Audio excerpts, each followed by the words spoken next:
I wanted to start off this morning by um, talking about my fifth grade teacher. Um, his name was Mr. Minton, and I loved being in his class. It was a fifth and sixth grade combo class for gifted and high achieving students. And I was in the gifted and underachieving category, just in case you were wondering. Um, but I had a lot of trouble fitting in most classrooms, and actually just things like doing and turning in assignments. I wasn't very good at stuff like that.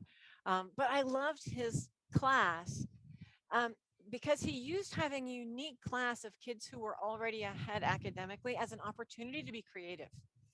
So he taught us what he loved instead of the things that he knew we already knew.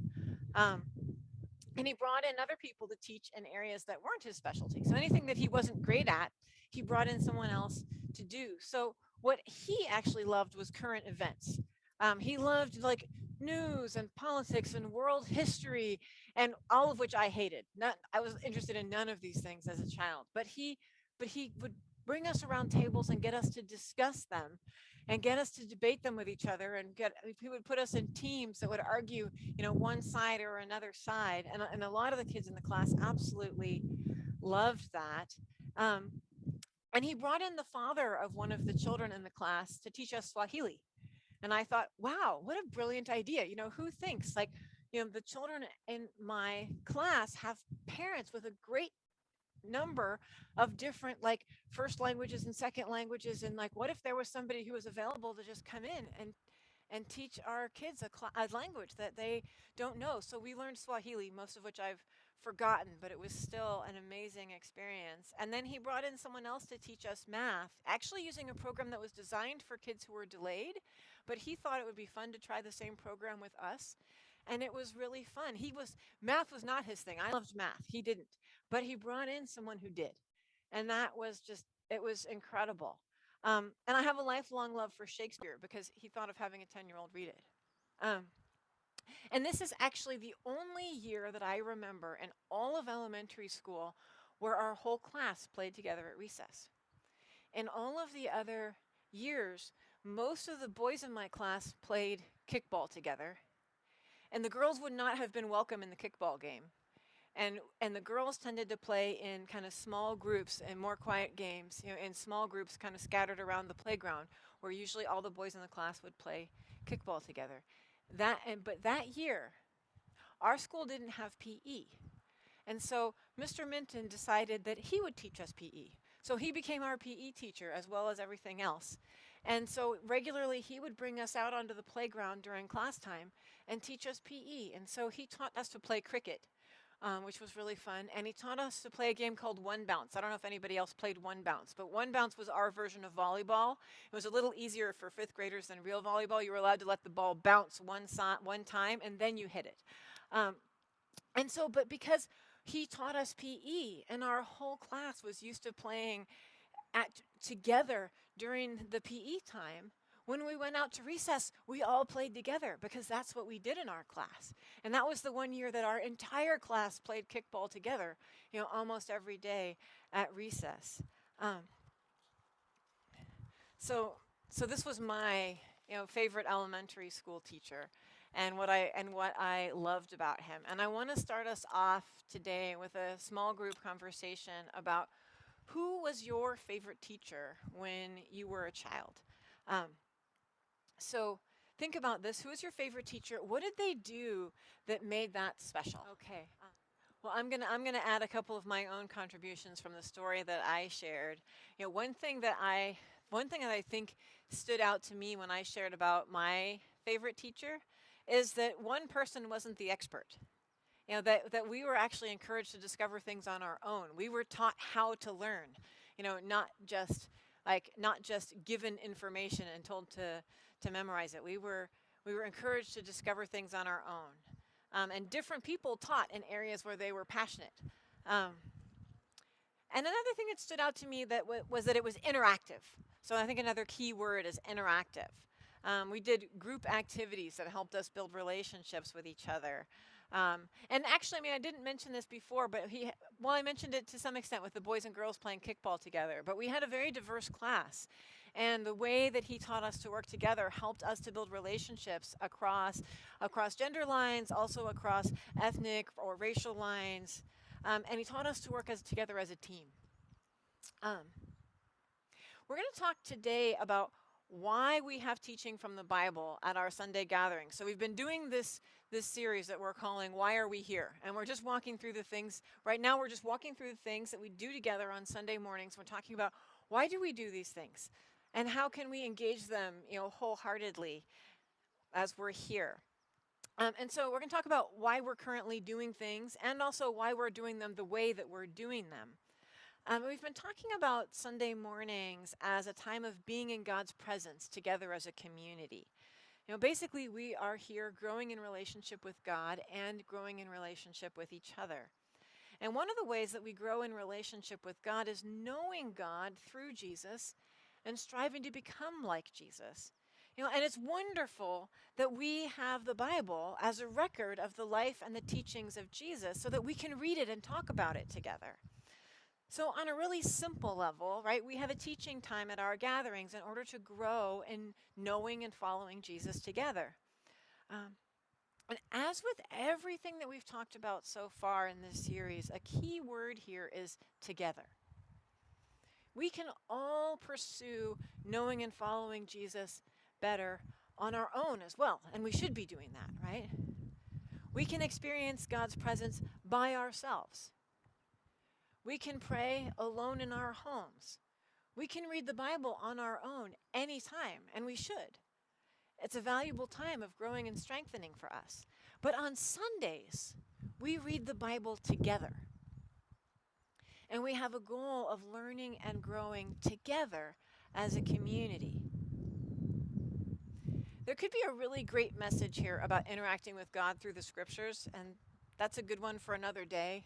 God's presence with us by his Holy Spirit as we read, illuminating the scriptures to us as we meditate on them. This is something that I love to talk about, but I'm not going to talk about that today. Instead, I want to talk specifically about the opportunity to engage the scriptures together when we come together on Sundays. And I want to talk about why it is that Marianne and I both feel that it's really important for us to keep experimenting with how we're doing Sunday teaching. In what's become sort of the traditional model for preaching in churches, a lot of people gather together, and then you sit down, sort of like you're going to the movies, and one person prepares and delivers a speech. And everyone else listens, or at least pretends to be listening, or tries to keep listening, and hopefully reflects at least a little as long as they're successfully actually listening.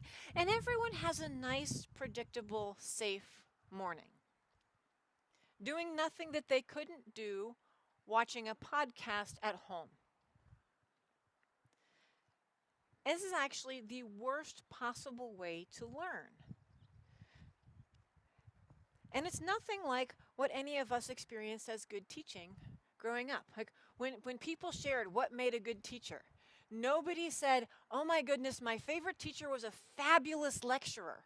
They stood in front of the classroom and just talked all day, and it was fantastic, right? I'm thinking about, Justin's story. It was like, no, they let us pick up the desks and chairs and move them all around, and we interacted with each other, and we did things together. And Sam talked about, no, they actually did stuff, and we heard about real life things, and then we wanted to go out and do those things too, right? So, we talked, and we talked about just the experience of being cared about, being believed in. You don't experience being believed in when you never even talk, right? When only one person is doing all of the talking. Lecture is the worst possible way to learn. It turns out that most people can't sustain attention, even to a really fantastic lecture, for more than about 15 or 20 minutes at a time. That's why TED Talks are 18 minutes long. Most people actually also have an incredibly terrible retention rate when it comes to lecture. I don't know if any of you guys have seen this learning pyramid that's going to go up on the screen right now. Several versions of this have been developed by different groups, but it's generally agreed upon that people remember about 5% of what they listen to in a lecture format. So that means that if I come here on a Sunday morning and I talk for 40 minutes and I'm absolutely fascinating, like I am funny and I'm engaging and I'm powerful and and I'm a fabulous preacher and I give an amazing talk for 40 minutes, you probably only pay attention to about half of what I say.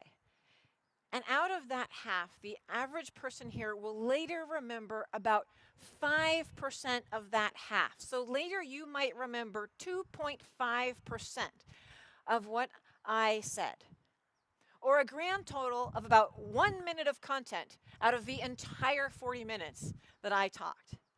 I really hope it's not quite that bad. I mean, I'm just crunching numbers from what people have said people remember. I hope that people retain more than 1 minute of what I say on a Sunday, but you get the idea. Now, in contrast, it turns out that people remember about half of what they discuss together in a group. And then they remember 75% of what they actually go out and practice doing once they become, actively physically engaged. And then they remember 90% of what they teach to somebody else. So this means that if we really want to learn from our Bibles, we should be having conversations with each other. And we should be intentionally putting into practice the things that we are learning. And as many people as possible should be involved in teaching in at least some way, in some context. And Sunday morning, when we all come together as a church, is our chance to do that. Certainly this is actually much more reflective of the way that Jesus taught. If we read the Gospels, you'll notice that Jesus is always asking people questions. And then people ask him questions, and he responds to their questions. It's a dialogue. It's not a lecture. And we often read about the disciples talking amongst themselves. The disciples were talking amongst themselves. They're wrestling with the meaning of what's going on and what it is that Jesus is teaching them. And then Jesus asks them, what are you guys talking about? Tell me what you guys are talking about. And then he responds to the things that they say. Interestingly, people come to Jesus, in some cases, literally wanting to be fed. You came because I fed you, not because you were interested in what I'm teaching, right? And many people came looking for healing, and Jesus usually heals those who come looking for healing. When they come looking for healing, they often do get what they want. But many people came looking for food or looking for miracles, and those people seldom got what they came for. Instead, Jesus consistently asked them really hard questions and challenged them to reflect on difficult topics. I'm going to give a few examples. In a passage that we've looked at recently from Matthew 22, people came to Jesus with a really tough political question. Tell us then, what is your opinion? Is it right to pay the imperial tax to Caesar or not? But Jesus, knowing their evil intent, said, you hypocrites, why are you trying to trap me? Show me the coin used for paying the tax. So already it's physically active. Already he's showing them a visual. Get out the coin. Let's look at it and talk about it. And they brought him a denarius, and he asked them, whose image is this and whose inscription? So not yes, you should pay it, not no, you should not pay it, but hey, you think about it. Get out the coin and look at it, and let's think through this together. Here's a coin stamped with an image of an idol. It may even have had words inscripted on it that stated the deity of Caesar. He's forcing them to think through how even using Roman money at all was participating in the Roman economic system, and that this was problematic on a number of levels. So he doesn't give them an answer. He forces them to wrestle with the whole economic and political system that they live under. Looking at another example from Luke chapter 7, when one of the Pharisees invited Jesus to have dinner with him, he went to the Pharisee's house and reclined at the table. A woman in that town who lived a sinful life learned that Jesus was eating at the Pharisee's house, so she came there with an alabaster jar of perfume. As she stood behind him at his feet weeping, she began to wet his feet with her tears. Then she wiped them with her hair, kissed them, and poured perfume on them.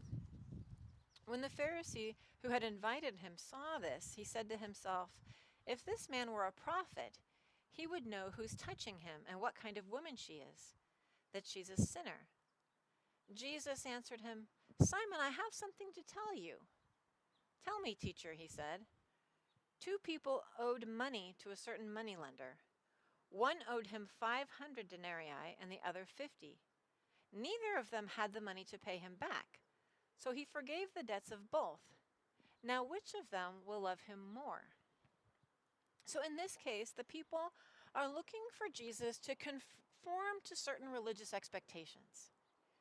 They're looking for him to intentionally seem holy in public, which would mean socializing with those who are seen as religiously upright and scorning this sinful woman. And doing this would be an indication that he's an okay guy, that he's a good rabbi. But Jesus does the exact opposite of what is expected. He uses this as an opportunity to challenge people who saw themselves as righteous followers of the law, to challenge the people who saw themselves as religious insiders, who thought they already knew all the answers, to reflect on their own desperate need for forgiveness and the fact that they were actually not reaching out for it because they refused to recognize how desperately they needed it. One last example, this one's from after the resurrection, from Luke 24. Now that same day, two of them were going to a village called Emmaus, about 7 miles from Jerusalem. They were talking with each other about everything that had happened. As they talked and discussed these things with each other, Jesus himself came up and walked along with them, but they were kept from recognizing him. And he asked them, "What are you discussing together as you're walking along?" They stood still, their faces downcast. One of them, named Cleopas, asked him, "Are you only a visitor to Jerusalem and do not know the things that have happened there in these days?" "What things?" Jesus asks. "About Jesus of Nazareth," they replied. "He was a prophet, powerful in word and deed before God and all the people. The chief priests and our rulers handed him over to be sentenced to death, and they crucified him. But we had hoped that he was the one who was going to redeem Israel. And what is more, it's the 3rd day since all this took place. In addition, some of our women amazed us. They went to the tomb early this morning, but they didn't find his body. They came and told us they'd seen a vision of angels who said he was alive." So even after the resurrection, Jesus doesn't just show up and say, "Hey guys, look, I'm alive. Let me now explain the gospel to you more fully." He actually asks them to share. What is it that you guys are talking about as you're walking along? And he gets them to explain to him everything that has just happened. And so they explain the entire gospel to Jesus first, even though they don't understand what they're saying yet. So now here we are at that 90% retention level. And only then Jesus helps them understand what they just said. How what they just said fulfills everything that's promised in the Old Testament about the Messiah and what it all means. Going back to us on a Sunday morning, I have to confess, this is a true confession. I personally love it when people tell me that I'm a good preacher. I love hearing someone say that they thought a talk that I gave was really fantastic. It really builds me up and makes me feel good about myself. But if you really think about it, it's kind of just an exercise in narcissism. That's about me, right? It's about me doing a good job. Oh, great. People like me and they want to hear me again. But that's not what I'm supposed to want. It's not what any of us is supposed to want. We're all trying to know Jesus together. And at the end of the day, I'd so much rather hear that someone wrestled through a tough question themselves, that they came to their own renewed conclusions, that they felt like they encountered Jesus himself in a powerful new way, not because of me. But because of a conversation that we had together with each other in the presence of the Holy Spirit. It's my hope on Sunday mornings when we come together that we'll discuss the things that are going on in our lives together, and that Jesus will come alongside and meet us in the midst of those conversations, just like he did with the disciples while they were on the road to Emmaus, and open our eyes by his Spirit in order to enable us to see what the Father is doing and to empower us to trust him more, to discover the wonder of the gospel in new ways, and to challenge each other to live by its beauty in more and more powerful ways. So that's a lot of what's behind, our experimentation with, continuing to do. We started small groups because we felt so disconnected on Zoom, but a lot of the reason we've continued to experiment with them is because, we want to grow in these ways together. So we're going to go into a second discussion group now. So conversation topic for this one: what sounds familiar in what we talked about today, and what sounds different from things you might have heard before? What sounds challenging and problematic? Don't be afraid to say, I have a problem with this, and I have questions, I'm not sure. What sounds challenging and problematic? And also, what sounds exciting or hopeful?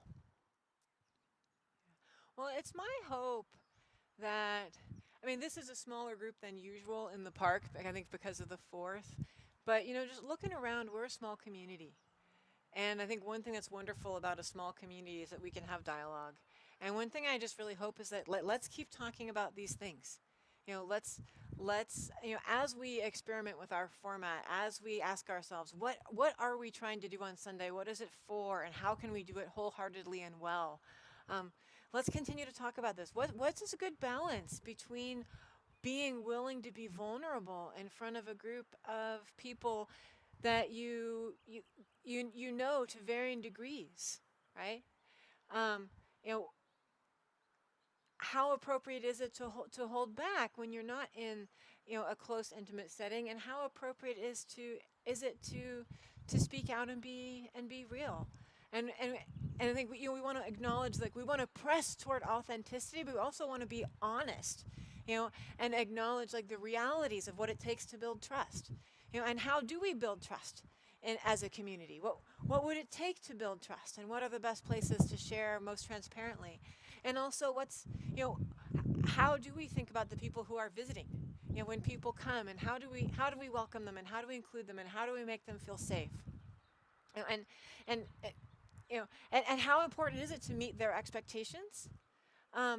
And yet at the same time, even if we say, okay, we're not going to meet this expectation, which Jesus often didn't meet people's expectation, do people feel welcome? Do they feel wanted? Do they feel safe? So a lot of really good questions. And one thing I just hope is that we'll keep as a church community, we keep talking about these things, and we become the community that we want to be and that the Holy Spirit wants us to be. So thanks for being part of this conversation together. I'm looking forward to continuing these conversations.